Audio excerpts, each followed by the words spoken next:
when people receive some type of knowledge. That knowledge can be very, very powerful. There is knowledge out there that just gives you the ability suddenly to see for yourself what you are capable of. So now the problem is, in the moment where you are receiving some type of knowledge and you for yourself can understand your potential, I think it's not wanted.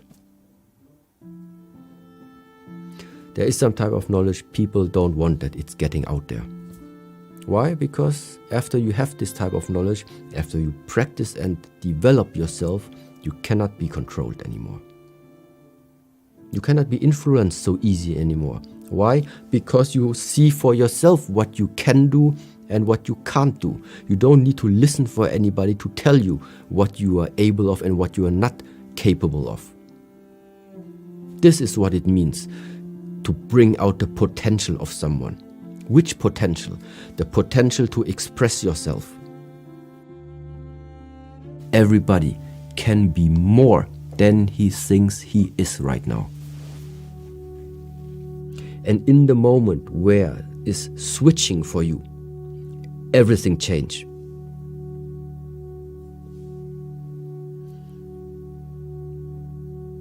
The question is just, with what perspective are you watching into this lifetime? And this is why sometimes in the traditional and ancient Buddhist teachings, the main sentence of the Buddha is, with your thoughts you create the world. It's not easy to understand that sentence, and it's not obvious. It's not so obvious as it sounds. Because everybody, of course, would now say, yeah, just because I'm thinking there should be no war in this world doesn't mean there is no war. Well, because it's the misinterpretation of it, because this is not how it's meant. This world outside, that we have war, that we have poverty, that we have crime, all of these things, it will always exist. It will always exist. So what world is it for you to create with the thoughts? It must be a different one. I do think that if you are looking at the world already with predetermined concepts, looking at the world already with some type of expectation, then it's going to be very difficult to really see how the things are. So right understanding involves all these type of learning to see how the things are. Similar to that story, day and night, both at the same time.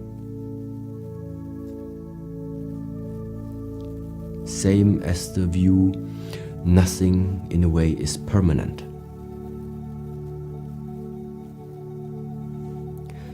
The same way how you are realizing that many emotional states, many thoughts that are coming, they come and they go. None of them lasts. So that means there is a fluctuation of things. Right understanding means you're starting to look out in the world, observe just more around you to figure out maybe if there is a type of structure that you can see, things that are repeating.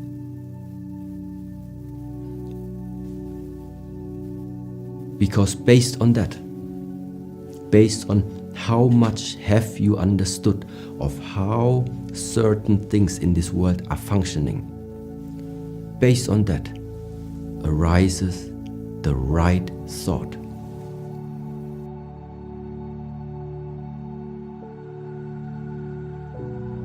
what are you supposed to do right now?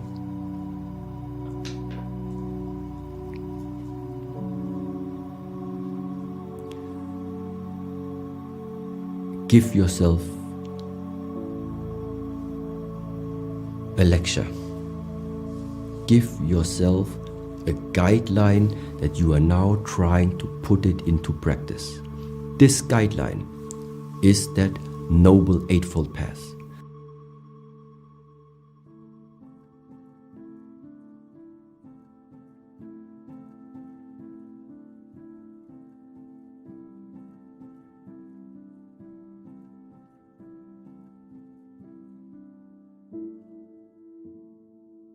Every day, think about what does right understanding mean to me.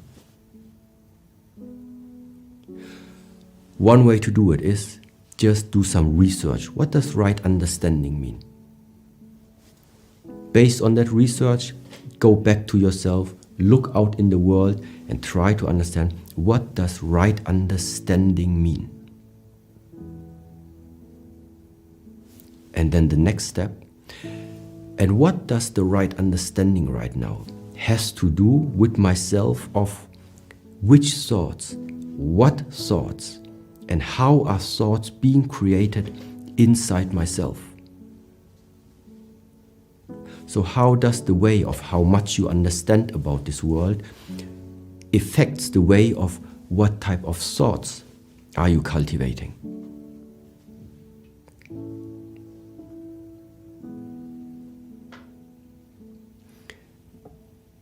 After you are starting to investigate of where your thoughts are coming from, you this time pay attention during that week everywhere where you're going.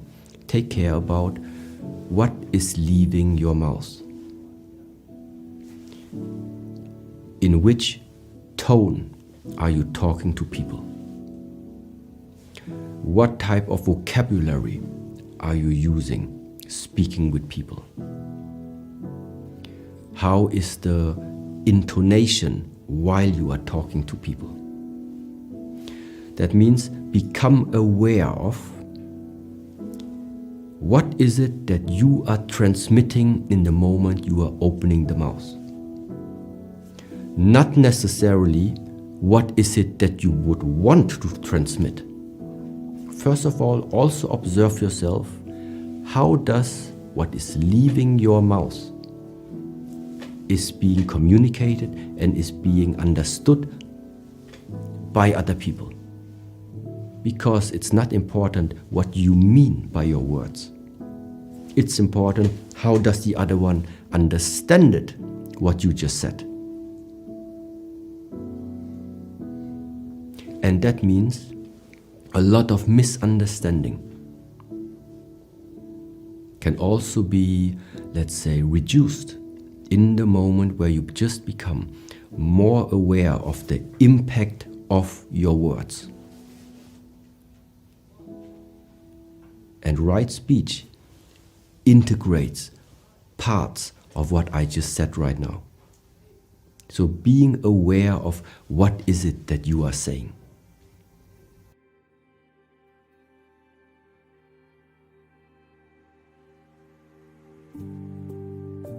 All of them merge together with that ethical conduct that you do not want to harm others, neither with your thoughts nor with your speech.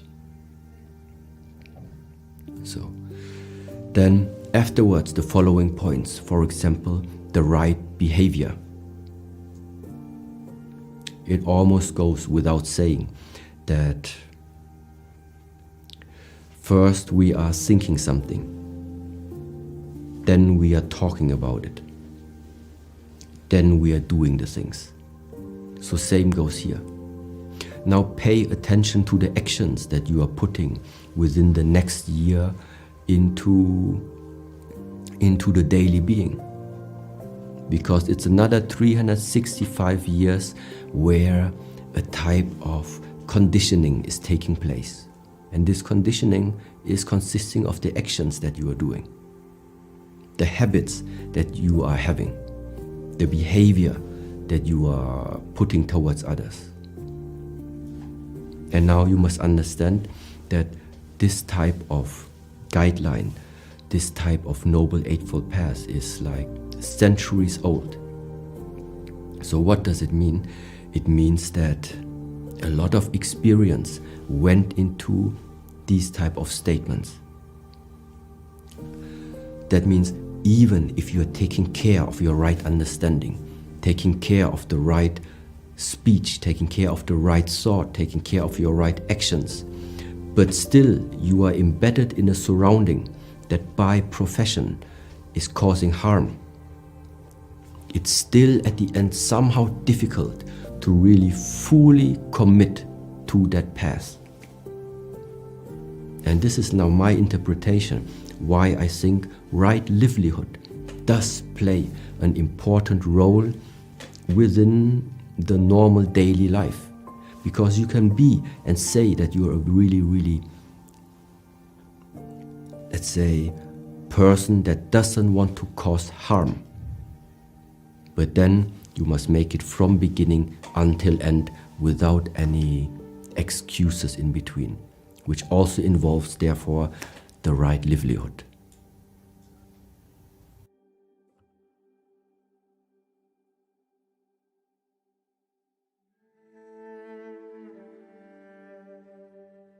So number 6 is the right effort, meaning you know the path, you know what needs to be done. And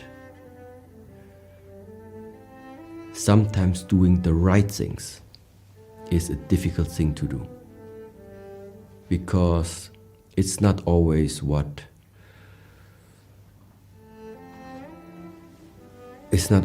naturally arises. It is something that you need to condition yourself in.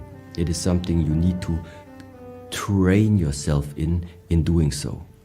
And therefore I think right effort, meaning to continuously pay attention and have patience in fulfilling and trying to put this type of guidelines into your daily life. Now, right concentration, meaning to be aware of where you are focusing your energy, of where you are focusing your intention. That is already like beneficial if you just try to put as much as you understand from these paths into your daily life.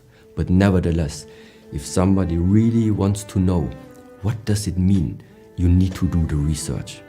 Yeah, you cannot really just rely on, let's say, my interpretation, because that's exactly what it is. It is my understanding of how these wordings do have a meaning in my life. Do you have the proper understanding in what you as a human being at the moment are embedded in? Meaning, if you think this world is about you, think again. Maybe you misunderstood something. That's why the right understanding is something very, very fundamental for everything else to follow. Yes? Then afterwards, after, let's say, you understand, okay, let's just assume I understand, or I can see apparently that there is a connection between us humans, between the people that you are dealing with. Let's just assume there is a connection. If there's a connection, merge together with the ethical conduct that you do not want to harm, which would normally automatically arise in the moment where you feel the connection. Then it means in the way of how I am thinking, in the way how I am talking, I do not want you to get any harm from that. So that means watch exactly what type of thoughts are you cultivating towards your colleagues at work. You regard them as being colleagues, that you are all working on the same mission, let's say. You're all pulling on the same rope, or you're regarding yourself being surrounded between your colleagues and this is about competing. These are moments where a thought can arise. Afterwards, same with the speech, same with the actions. Coming once again to the way how you are earning your daily life. And now the other three areas that we think need some improvement is the way, first of all, are you meditating? Do you have inside your daily life a meditative practice? In meditative practice, you find plenty of ways and plenty of explanations how to either get started with it or even to just get a glimpse of why would it be necessary to integrate this meditation inside of you. And meditation is the practical way. It's the practical way to start and see more. Why to meditate? To bring clarity to your life. What to do when I have clarity in my life? I start to see things better and therefore start once again to understand things better. So there you right now, for example, can see that meditative practice is very closely related also to the amount of how and what you are understanding. This is why it's not a chronology of steps that somebody is going through. All of this at the same time, as much commitment as you would like, as much effort as you would like to put into this type of practices. There are only two mistakes along this way. You are not starting this one, or you are not bringing this one to the end. That's it. Thank you so much for joining us, watching the video and making it this far. All your support at mulliganbrothers.com makes this possible. It means we can get our film crew around the world. The all-new Memento Mori poster, a reminder that you are going to die, is in the link in the description. It's a poster with 80 years worth of tiny little boxes, and I've got mine shaded up until 30. And each week I'm reminded very strongly that I'm going to die. I see it every single day. And one day there's a box on there. Could be tomorrow, could be the week after, could be the week, who knows, that I will not shade in. One day I won't shade in a box. And that gets me motivated. It might not work for you, but it works for me. It's the most powerful tool I've used over the last year. And I can't tell you how much my productivity shot up being reminded that one day I would die. If you want to be reminded that you're going to die, use code STOIC at checkout for 10% off at mulliganbrothers.com, where you can also get the Inspire Change t-shirts and hoodies, where all the profits go back into creating this content. Thank you so much for everybody who's supported us on Instagram as well, at Jordan Mulligan Brother, at Mulligan Brothers. Comment down below what you want to see next. I'll see you in the next video. Peace.